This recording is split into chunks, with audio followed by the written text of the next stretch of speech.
सभी विद्यार्थियों का आज के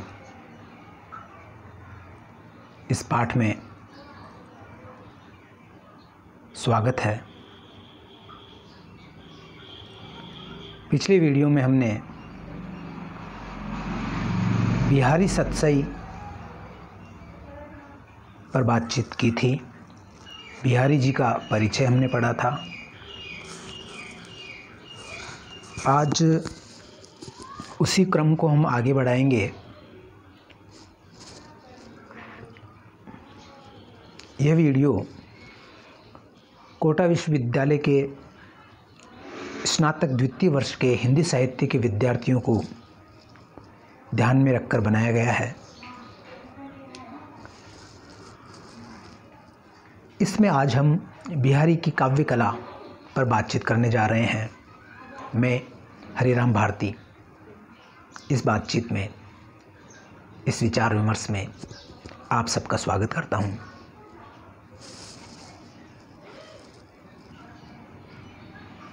कल हमने बिहारी के परिचय पर थोड़ी बातचीत की थी। आज हम उनकी काव्य कला के बारे में पढ़ेंगे। मित्रों, जैसा कि मैंने बताया कि बिहारी की जो आलोचना है उसका आधार हमने आचार्य रामचंद्र शुक्ल के हिंदी साहित्य के इतिहास की पुस्तक को रखा है। हम आचार्य रामचंद्र शुक्ल के नज़रिए से बिहारी को देखने का यहाँ प्रयास करेंगे और उनका विवेचन करेंगे। उनकी अच्छाइयों और कमियों का रामचंद्र शुक्ल के नज़रिए से हम दृष्टिपात करेंगे।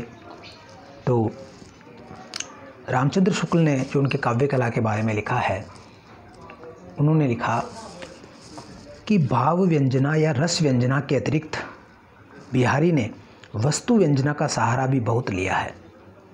विशेषतः शोभा या कांति, सुकुमारता, विरहताप, विरह की क्षीणता आदि के वर्णन में कहीं कहीं वस्तु व्यंजना औचित्य की सीमा का उल्लंघन करके खिलवाड़ के रूप में हो गई है।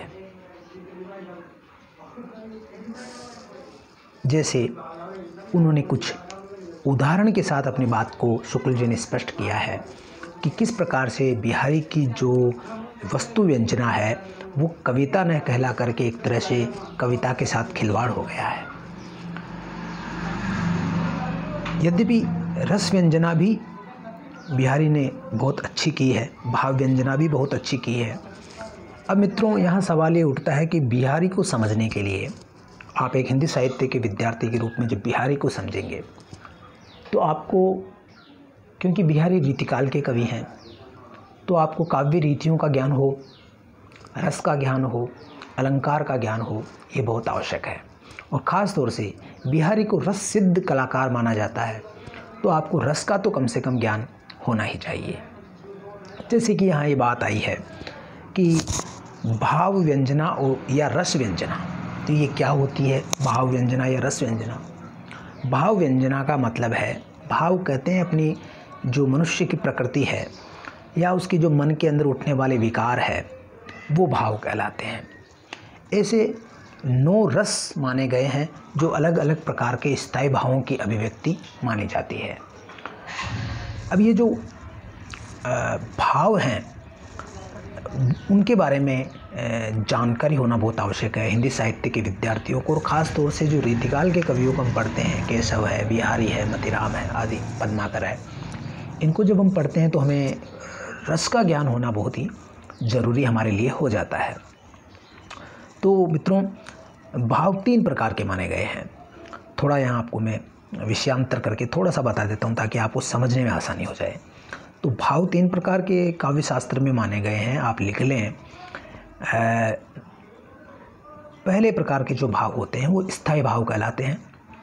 स्थायी भावों में ये स्थायी रूप से हमारे मन में रहते हैं। ऐसे मनोविकार है जो हमारे हर व्यक्ति के मन में स्थायी रूप से रहते हैं या अभिव्यक्त होते हैं। तो यह कौन कौन से हैं? इनमें है रति, हास, शोक, क्रोध, उत्साह, भय, जुगुप्सा और विस्मय। ये जो भाव हैं मूल रूप से 8 ही माने गए हैं। यद्यपि बाद में पुत्र विषयक रति और निर्वेद आदि को भी भाव मान के इनकी संख्या बढ़ा करके 10, 11, 12 तक कर दी गई, पर मूल रूप से 8 प्रकार के स्थायी भाव माने जाते हैं। अब बात आती है व्यभिचारी भावों की। व्यभिचारी भाव वे भाव होते हैं जो कि अस्थायी होते हैं और वह जैसे समुद्र के अंदर लहरें उठ कर के गिरती रहती है, उसी प्रकार से हमारे हृदय रूपी समुद्र में ये भाव आते हैं और जाते रहते हैं, संचारित होते रहते हैं। लहर संचारित होती है समुद्र के अंदर, स्थायी रूप से नहीं रहती है। उसी प्रकार से कि समुद्र शांत है या अशांत, तो उसका शांत या अशांत होना वो तो है उसका स्थायी भाव, लेकिन जो लहरें आ रही है और जा रही है वो है उसका संचारी भाव। तो ये संचारी भाव मूल रूप से 33 प्रकार के माने गए हैं। उनमें से कुछ के नाम मैं आपको बता दूं, सबके नाम बताना यहाँ संभव नहीं है, आप किताबों में पढ़ सकते हैं। जैसे निर्वेद है, ग्लानि है, शंका है, भ्रम है, आलस्य है, चिंता है, या कहें कि लज्जा है, चपलता है, हर्ष है, आवेग है, जड़ता है, गर्व, विषाद, उत्सुकता, ये व्यभिचारी भाव होते हैं।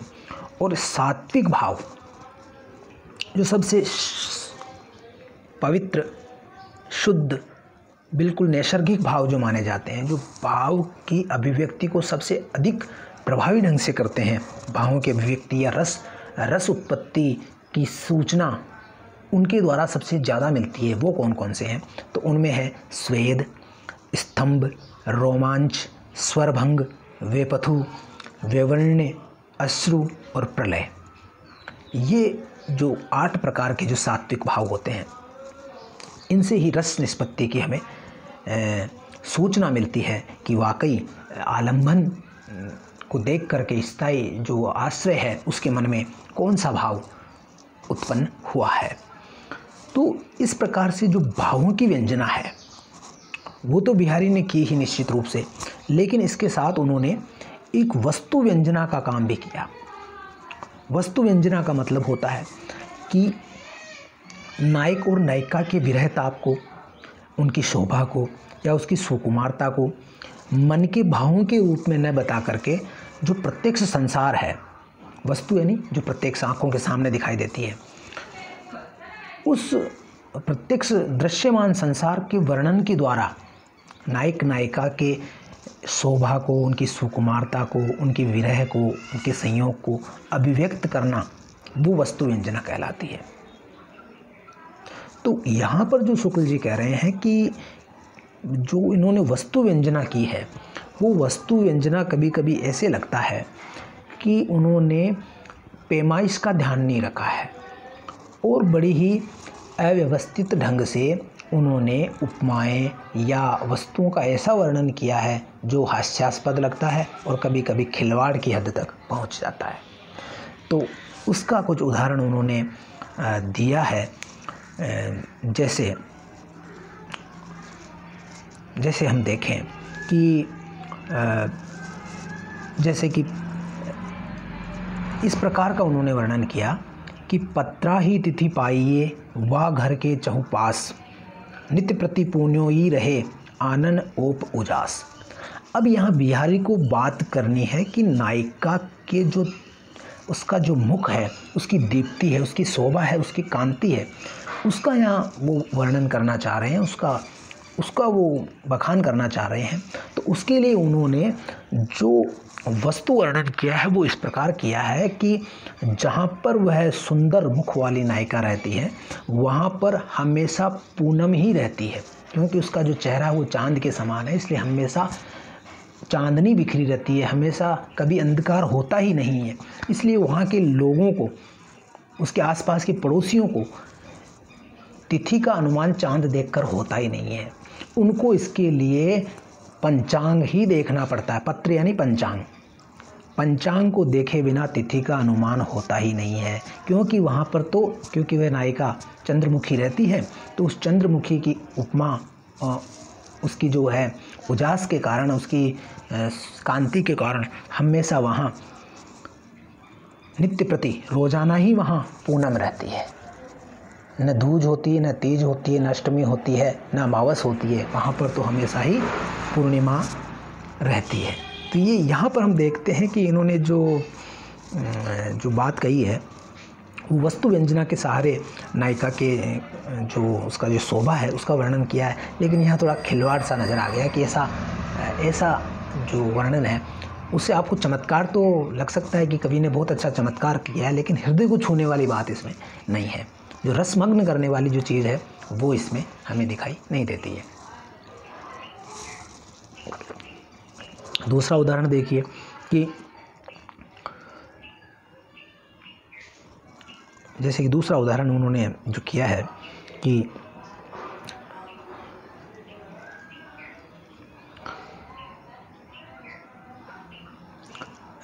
छाले परिबे के डरनु सके न हाथ छुआई, झिझकी हिये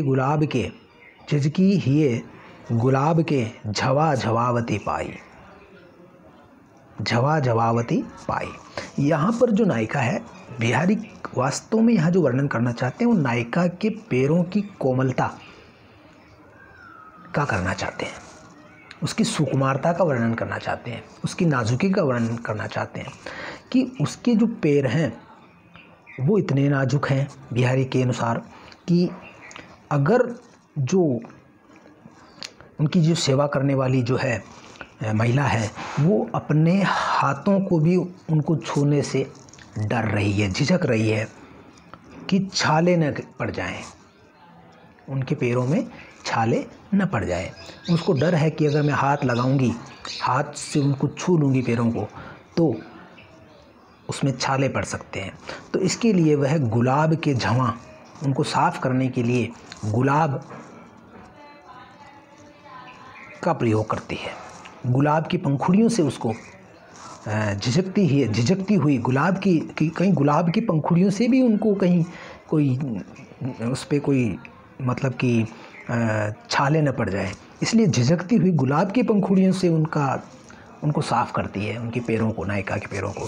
तो यहाँ पर देखिए अब आपको इसको पढ़ करके थोड़ा हैरानी हो सकती है, एक चमत्कार का भाव आपके मन में आ सकता है, लेकिन जो हृदय के अंदर रस वाली जो बात है, भावों की विवंचना यहाँ पर नहीं हो पा रही। केवल वस्तुओं का वर्णन है, गुलाब का वर्णन उन्होंने इस तरह से किया है, पैरों का वर्णन इस प्रकार से किया है कि एक खिलवाड़ सा यहाँ नज़र आता है। फिर अगले जो देखें कि किस तरह से वह जो नायिका है वो मतलब कि विरह के अंदर इतनी ज़्यादा विरह ताप के कारण इतनी ज़्यादा वो कमज़ोर हो गई है कि अपनी सांसों के आने जाने के साथ ही वह हिंडोले सी डोलती फिर रही है कि इत आवती चली जात उत चली 6-7 हाथ। वो चल रही है और 6-7 हाथ चलने में ही वह थक कर के बैठ गई है। क्यों? चढ़ी हिंडोरे से रहे लगी उसा संसात, कि उसकी जो विरह ताप के कारण आहें भर रही है, जो आहें भरने के कारण वो उस इतनी कमज़ोर हो गई है कि वो उसकी आहों के साथ ही ढिंडोरी की तरह कभी आगे जाती है कभी पीछे जाती है, उसको खुद का पता भी नहीं है। तो यहाँ पर ये जो वर्णन है वो भी एक प्रकार का उसी प्रकार का एक विरह ताप को बताने का काव्य के साथ खिलवाड़ हुआ है, लेकिन चमत्कारपूर्ण तो है, इसमें कोई संदेह नहीं कि इसमें एक चमत्कार तो हमें दिखाई देता है। इसी तरह से बहुत सारे उदाहरण हम दे सकते हैं। आड़े दे आले वसन जाड़े हु की राती, कि जाड़े की रात में भी गीले कपड़ों से वो आड़ लगा करके, गीले कपड़ों का पर्दा लगा करके और सखियां नायिका के पास जा रही है जाड़े की रात में, मतलब सर्दियों की रात में भी गीले कपड़ों का पर्दा बीच में रख करके सखियां उसका हालचाल पूछने के लिए उसके पास जा रही है। ऐसा क्यों? साहस के स्नेह बस सखी सभी टिक जाती। विरह ताप के कारण नायिका अपने विरह के अग्नि में इतनी जल रही है कि उसके चारों ओर इतनी गर्मी हो गई है कि जो सखियां हैं वो इस भांति से पर्दा लगा करके वहाँ जाना पड़ रहा है गीले वस्त्रों का। तो यहाँ पर हम देखेंगे कि एक खिलवाड़ सा उन्होंने वस्तु व्यंजना के द्वारा कर दिया है। अब दूसरी विशेषता हम उनकी देखते हैं काव्य की, तो उसमें हम देखते हैं कि बिहारी की जो रस व्यंजना है उसका पूर्ण विभव उनके अनुभवों के विधान में दिखाई पड़ता है। अब यहाँ पर जो उन्होंने रामचंद्र शुक्ल ने उनकी अच्छाई भी देखी है, बिहारी जी में जो अच्छाई है वो भी यहाँ देखने को मिलती है कि जो रस व्यंजना है भावों की, जैसा भी मैंने आपको भावों के नाम बताए थे, उनकी जो व्यंजना हुई है, रस की जो व्यंजना हुई है, और वो व्यंजना के फल उन भाव, मन के अंदर जो भाव या रस उत्पन्न हुआ है, उन रसों को प्रकट करने के लिए जो अनुभव या शारीरिक चेष्टाएं नायक नायिका दिखाते हैं, जो अभिनय के द्वारा दिखाई जाती है, मन के भावों को अभिनय के द्वारा प्रकट किया जाता है, वो जो चीज़ है वो बिहारी के अंदर बहुत ही वैभव के साथ दिखाई देती है। और कहीं कहीं तो योजना की निपुणता, उक्ति कौशल के दर्शन होते हैं। इस जो अनुभवों का जो विधान है वो उन्होंने बड़े ही निपुणता और उक्ति कौशल के साथ किया है, और उससे उनकी कल्पना की मधुरता का पता चलता है कि कितने मधुर कल्पनाएं बिहारी किया करते थे। और रामचंद्र शुक्ल ने यहाँ तक कहा है कि अनुभवों और हावों की ऐसी सुंदर योजना कोई श्रृंगारी कवि नहीं कर सका है। रीतिकाल में एक से बढ़ के एक श्रृंगारी कवि हुए, लेकिन अनुभवों और हाव भाव भाव भंगिमाओं की जो योजना बिहारी की कल्पना ने सजाई है, वैसी कोई अन्य श्रृंगारी कवि, चाहे पद्माकर, देव, मतीराम, भिखारी दास, कोई भी हो, वो ऐसी कल्पना नहीं कर सका है। तो यहाँ पर हम समझने के लिए आपको थोड़ा सा बता दें कि भाई अनुभव क्या होता है। देखो विद्यार्थियों, अनुभव नायिका या नायक के हाव भाव होते हैं, उसके शरीर की चेष्टाएं होती हैं, जिनसे हमें ये पता चलता है कि उसके अंदर क्या चल रहा है, उसके मन में कौन सी जो भाव है वो उत्पन्न हो रहे हैं। जैसे आपको इसको यूँ समझे कि जैसा मैंने पहले कहा है कि बिहारी की कविता को समझने के लिए आपको काव्य शास्त्र का ज्ञान होना जरूरी है, रीति का ज्ञान होना जरूरी है, और साथ में आपको ये जो रस है, रस के जो विभिन्न अवयव हैं, अनुभाव, विभाव, श्रृंगारी भाव, व्यभिचारी भाव, आलंबन, आश्रय, ये तमाम जो चीज़ें हैं उनका आपको ज्ञान होना ज़रूरी है। तभी आप बिहारी की कविता को अधिक उनका रस ले सकते हैं, उसका आनंद ले सकते हैं। तो यहाँ हम आपको बता दें कि अनुभव क्या होता है, कि जब बिहारी की नायिका शारीरिक चेष्टाएं कौन सी, जैसे स्वर, आवाज़, स्वर यानी आवाज़, नेत्र, उसका मुख और अंगों की आकृति को आवश्यकता अनुसार परिवर्तित करके, बदल करके या विकृत करके ऐसी चेष्टाएं बनाएं जिससे कि पता चले कि उसके हृदय के अंदर प्रसन्नता है, व्याकुलता है, प्रतीक्षा है, उद्वेग है, आकांक्षा है, क्या है, इसका पता वो जिन हाव भावों से चलता है उसे कहते हैं अनुभव। ये अनुभव एक तरह की एक्टिंग होती है, अभिनय होता है, एक प्रकार का अभिनय होता है, जिससे हमें पता चलता है कि नायक नायिका के हृदय में कौन सा भाव प्रकट हुआ है। तो इस प्रकार के जो हाव भाव हैं, ये जो शारीरिक चेष्टाएं हैं, उनका वर्णन करने में बिहारी अद्वितीय है। तो मुझे उम्मीद है कि अनुभव आपको समझ में आ गया होगा। इसी तरह से अगर आप जैसे कि फिल्म में देखते हैं, नाटक में देखते हैं, तो जो अभिनय होता है वो 4 प्रकार का होता है। ठीक है, तो अभिनय कौन कौन सा होता है 4 प्रकार का? एक तो सात्विक अभिनय, कायिक अभिनय, मानसिक अभिनय, आहारी अभिनय, ये 4 प्रकार के अभिनय होते हैं।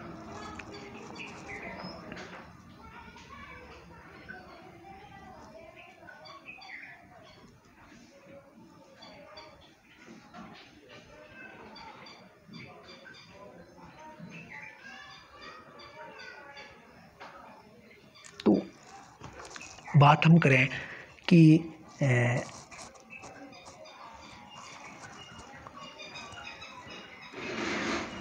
बिहारी के कुछ उदाहरणों के द्वारा हम देखते हैं कि उन्होंने किस तरह की मूर्तियाँ बनाई है। अब मूर्तियों की जहाँ तक बात है तो आपको यह बता दूं मैं कि बिहारी की जो नायिकाएं हैं उसका वर्णन उन्होंने इतना चित्रात्मक ढंग से किया है कि बाकायदा जयपुर है, बूंदी है, मेवाड़ है, मारवाड़ है, यहाँ के जो पेंटर थे उस ज़माने के या जो चित्रकार थे, उन्होंने तो बाकायदा सतसई की नायिकाओं से प्रेरित होकर के चित्र बनाए। जैसे आपने बनी ठनी देखी होगी, वो यद्यपि सतसई से प्रेरित नहीं है, पर जो किशनगढ़ शैली की बनी ठनी है या मारवाड़ मेवाड़ है, वहाँ के जो चित्रकारों ने बाकायदा ये जो बिहारी सतसई है उसको सचित्र प्रकाशित किया। मतलब एक एक दोहे पर कई कई चित्र उन्होंने बनाए। तो ये हम देखते हैं ख़ास तौर से मेवाड़ और जो जयपुर दरबार है वहाँ पर वहाँ के चित्रकारों ने बिहारी सतसई पर बहुत ही अच्छे अच्छे चित्र बनाए हैं। तो इस प्रकार से सजीव मूर्तियां हैं, मतलब कहने का मतलब है कि उसको बाकायदा सचित्र एक जीवंत प्रसंग की उद्भावना करने वाली पंक्तियां बिहारी ने लिखी है। जैसे कि पहली ही पंक्ति हम देखें कि बतरस लालच लाल की मुरली धरी लुकाई, सोह करे बहुनी हंसे देन कहीं नट जाई। अब यहाँ पर जो ये जो नायिका है उसका जो अभिनय है, सौगंध मुरली उन्होंने लाल यानी श्री कृष्ण से बातों का रस लेने के लालच में, उनसे बातों का रस लेने के लालच में उनकी मुरली को छुपा लिया है। अब जब श्री कृष्ण या नायक अपनी मुरली वापस मांगते हैं तो वह सोह करती है, सौगंध खाती है कि नहीं ली, भौनी हंसी, लेकिन वो भौनी से हंसती भी है, उनकी भौहें हंसती हुई प्रतीत होती है, और जब वो देने को कहते हैं तो वो नट जाती है यानी मना कर देती है। तो इस प्रकार से एक एक्टिंग करती हुई नायिका यहाँ पर आपको दिखाई दे रही है, एक अभिनय करती हुई नायिका दिखाई दे रही है कि उसमें कायिक अभिनय की चेष्टाएँ, जो शरीर के द्वारा जो अभिनय किया जाता है वो यहाँ हमें दिखाई दे रहा है कि किस तरह से उसकी जो आँखें हैं वो एक एक्टिंग कर रही है या अभिनय कर रही है, भंगिमाएँ भाव भंगिमाएँ आँखों के द्वारा या भौहों के द्वारा प्रकट कर रही है। तो ये चीज़ है, तो ये हमें बिहारी के अंदर खूब दिखाई देता है। इस तरह के जो एक्टिंग है या अभिनय है वो बिहारी की नायिकाओं में हमें पर्याप्त मात्रा में दिखाई देता है। इसी तरह से नासा मोरी नचाई दृग करी कका की सोह, काटे सी कसके हिए गड़ी कटीली पोह। अब ये जो नायिका है उसका नाक मोड़ना, आँखों को नचाना और फिर सोह करना, सौगंध खाना और काटे सी कसके है गड़ी कटीली पोह, और उसकी बहों को नचाने की जो अदा है वो काटे सी कसक हृदय में पैदा करती है। तो इस तरह की जो बात है ये भी एक प्रकार का एक इसमें अभिनय हम देखते हैं, जो आंगिक अभिनय है उसका यहाँ रूप दिखाई दे रहा है कि किस तरह से मन के भावों को, मन के जो भाव रस उत्पन्न हुआ है उन रसों को, मन के रस को, रति को किस प्रकार से नायिका अपने शारीरिक चेष्टाओं के द्वारा अभिव्यक्त कर रही है। इसी तरह से एक दोहा और है कि ललन चलुन सुनी पलुन में असुआ झलके आई, भई लखाई न सखिन हुआ झूठे ही जमुआई। यहाँ पर ये जो व्यभिचारी भाव होता है, एक व्यपथु यानी मन के भावों को छुपाना, मन के अंदर जो बात है या जो सात्विक भाव उत्पन्न होता है उसको छुपाना का जो प्रसंग है उसको बड़ा ही खूबसूरती के साथ इस दोहे में प्रकट हुआ है। तो जरा समझ लें कि ललन यानी नायक की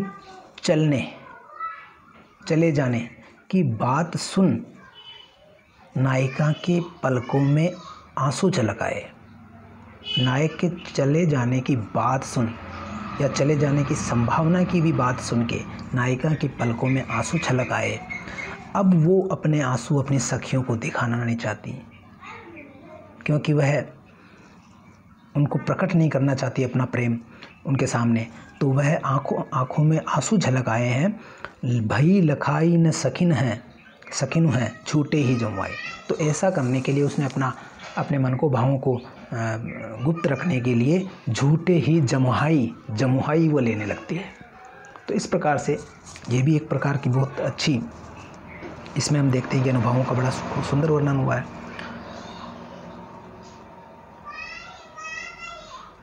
अब बात करें हम कि कई स्थानों पर जो बिहारी ने व्यंग्यार्थ को स्फुट करने के लिए, जो व्यंग्यार्थ है उनका, उसको प्रकट करने के लिए बिहारी ने क्या किया कि इतनी ज़्यादा उसमें रूढ़ियाँ वर्ती या जो रीति है, काव्य रीतियाँ हैं, रूढ़ियाँ हैं, उनका इतना ज़्यादा उन्होंने उपयोग किया है कि उनकी दोहों का व्यंग्यार्थ या वो क्या कहना चाहते हैं इसको प्रकट करने के लिए हमें कई बार पूरा प्रसंग की कल्पना हमें करनी पड़ती है, जो कि सामान्य पाठक के द्वारा संभव नहीं होती है। तो इस तरह से वो क्लिष्टता भी थोड़ी बिहारी में आ जाती है। क्लिष्ट कल्पना के द्वारा ही उनके जो दोहे हैं उनका अर्थ समझा सकता है। कुछ दोहों के संदर्भ में शुक्ल जी ने ये बात कही है, जैसे कि नए विरह बढ़ती विथा, खरी विकल जिए बाल, बिलखी देखी परोसिन्यो, हरसी हंसी ती काल।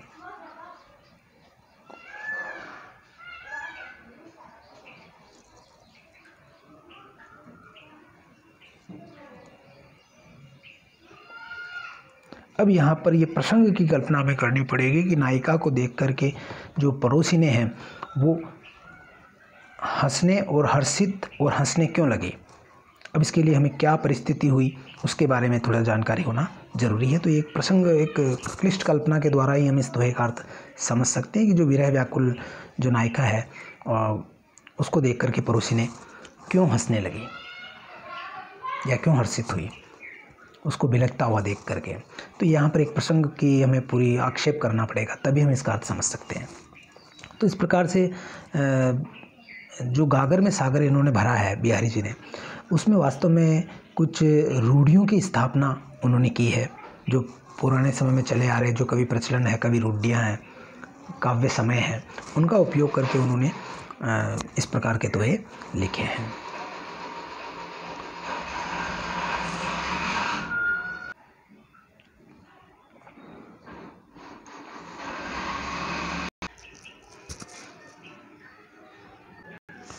तो हम देखते हैं कि कुछ जो दोहे हैं उनको तो शुक्ल जी ने बाकायदा पहेली का दर्जा दिया है कि बिहारी ने कुछ गागर में सागर भरने के प्रयास में कुछ दोहों को एक पहेली बुझाने जैसा काम दोहों में उन्होंने कर दिया है, जैसे कि ऊपर हमने उदाहरण देखे।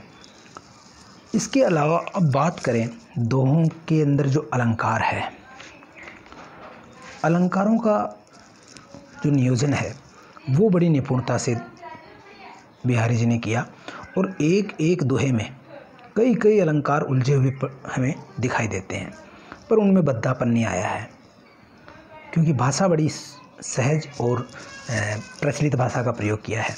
जैसे एक असंगति अलंकार होता है, उसका हम यहाँ पर एक उदाहरण देखें कि द्रग ऊर्जत टूटत कुटम, जुरत चतुर चित्त प्रीति, परति गाठ दुर्जन हिये, दई नहीं यह रीति। कि किस प्रकार से असंगति यहाँ पर हमें दिखाई दे रही है।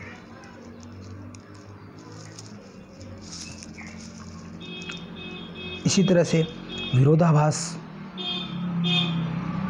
जो अलंकार है उसका प्रयोग देखिए, विरोधाभास का, कि तंत्रीनाद कवित रस सरस राग रतिरंग, अन बूढ़े बूढ़े तिरे जे बूढ़े सब अंग। कि जो नहीं डूबते हैं इन चीज़ों में, तंत्रीनाद कविता में, रतिरंग में, जो नहीं डूबते हैं वो तो डूब जाते हैं, और जो सब अंगों सहित डूब जाते हैं इनमें वो तिर जाते हैं, वो उनमें सिद्ध हो जाते हैं। तो इस प्रकार से ये इसमें भी जो अलंकार है वो विरोधाभास है।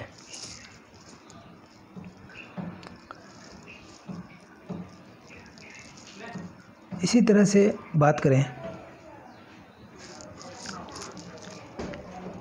कि जो बिहारी हैं उन्होंने संचारी भावों की व्यंजना बहुत ही मर्मस्पर्शी ढंग से की है। जो मैंने आपको 33 संचारी भाव बताए थे उनकी व्यंजना बहुत ही मार्मिक ढंग से बिहारी ने की है। और ऐसी इनके जो ऐसे दोहे हैं जिनमें संचारी भावों की व्यंजना हुई है, उसको जो कवि काव्य रसिक हैं वो बार बार दोहराते हैं। जैसे एक दोहे का उदाहरण उन्होंने दिया है कि सगन कुंज छाया सुखद, शीतल सुरभि समीर, मन वे जात अजो वहे, उही जमुना के तीर। कि यहाँ पर स्मरण पुरानी जो नॉस्टैल्जिया होता है, अतीत प्रेम होता है, उसका वर्णन यहाँ पर किया है कि किस प्रकार से हमें पुरानी जो चीज़ें होती है, पुराना समय होता है, वो कितना याद आता है। तो यहाँ पर श्री कृष्ण जब द्वारिका में हैं तो उस समय वो गोकुल को याद कर रहे हैं, जमुना के तट को याद कर रहे हैं। तो कैसी मधुर कल्पना यहाँ पर हो गई है। वहाँ के कुंजों को, सुखद छाया को, शीतल हवा को वो याद करके उनकी इच्छा होती है कि अभी लौट करके वापस द्वारिका से कहाँ चले जाएं, जमुना के तट पर चले जाएं। इसके अलावा बात करें हम तो बिहारी ने बहुत सारी स्थानों पर नीति संबंधी रचनाएं भी की है। नीति संबंधी जो सूत्र उन्होंने लिखे हैं, दोहों में नीति सूत्र दिए हैं, नीति की बातें दोहों में कही है। उसमें उन्होंने क्या किया है कि रस की व्यंजना बहुत कम हो पाई है। भावों की व्यंजना रीति के जो दोहे हैं उनमें वो नियोजित नहीं कर सके हैं। उसमें केवल वर्णन वैचित्र्य या शब्द विचित्रता ही दिखाई देती है। लेकिन फिर भी जो नीति को पढ़ने वाले जो बच्चे होते हैं या जो विद्यार्थी होते हैं उनको वो बड़ी पसंद आती है और उनके इस तरह के दोहे बहुत ज़्यादा प्रचलित हैं। जबकि रामचंद्र शुक्ल ऐसी रचनाओं को कविता मानने से इनकार करते हैं कि जिनमें केवल शब्दों का विचित्रता दिखाई जाए, केवल वर्णन का विचित्र दिखाया जाए, जिसमें भावों या रस की कमी हो, उसको वो कविता नहीं मानते हैं, क्योंकि वो रसवादी थे। रामचंद्र शुक्ल रस को ही काव्य का एक आत्मा मानते थे। तो यहाँ पर हम उनके कुछ दोहे हैं जो केवल यद्यपि शब्द वैचित्र्य उनमें है लेकिन वो बड़े ही प्रसिद्ध हैं। जैसे यद्यपि सुंदर सुघर पुनि सगुणो दीपक देह तव प्रकाश करे तितो भरिए जितो स्नेह। यहाँ पर स्नेह का महत्व बताया गया कि जितना हृदय में स्नेह भरेंगे उतना ही उसकी सुघड़ता वो उतना ही प्रकाश करेगा। दीपक और तेल और बत्ती के माध्यम से उन्होंने यहाँ पर उदाहरण का प्रयोग करते हुए ये दोहा कहा है। इसी तरह से कनक कनक ते सो गुनी मादकता अधिकाय वह खाए बोराए नर ये पाए बोराए। यहाँ पर यमक अलंकार के माध्यम से उन्होंने कनक और कनक यानी धतूरा और सोना उसके माध्यम से बात कही है। इसी तरह से तो पर वारो उर्वशी सुनी राधि के सुजान तू मोहन के उर्वशी वे उर्वशी समान। इस प्रकार के ये नीतिवाचक दोहे हैं। तो दोस्तों आज के पाठ को यहीं समाप्त करते हैं। कल फिर हम नए पाठ के साथ आएंगे जिसका शीर्षक होगा मुक्तक और बिहारी। मुक्तक कला के क्षेत्र में बिहारी का स्थान क्या है इसके बारे में हम बातचीत करेंगे। तब तक के लिए मुझे इजाज़त दीजिए। आप लोगों ने मुझे सुना इसके लिए धन्यवाद। अभ्यास प्रश्न पढ़ते रहिए, उनका अभ्यास करते रहिए और खुश रहिए, प्रसन्न रहिए। शुक्रिया।